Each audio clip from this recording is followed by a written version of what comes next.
Hi guys, it's me, Zelia, small business owners.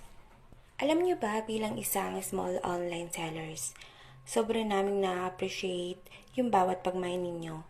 Lalo na sa aming hindi pa kilala, nag-i-start pa lang, or nag-stop before, pero eto, ipupush ngayon. Kaya kahit pa isa-isa lang ang order this time, online, ituloy lang natin to. Lahat nag-uumpisa sa isa, next day, dalawa, tatlo, and more. Dadami rin yan. Ngayon pala, nagpapak ako ng isang order.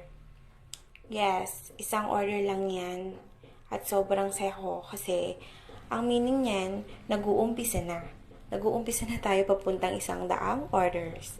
Manifesting. Think positive at maniwala kay Lord. Have a nice day.